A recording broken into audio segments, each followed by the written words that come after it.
You ask Tiger to solve. This deals with linear equations with one unknown. The final result is x equals 7/25. Let's solve it step by step. Group all constants on the right side of the equation. Subtract 28 from both sides. Simplify the arithmetic.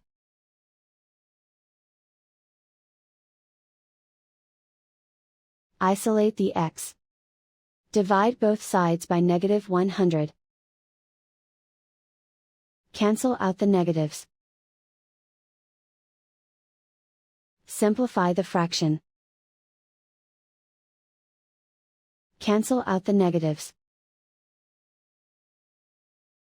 Find the greatest common factor of the numerator and denominator. Factor out and cancel the greatest common factor. And so the final result is x equals 7/25.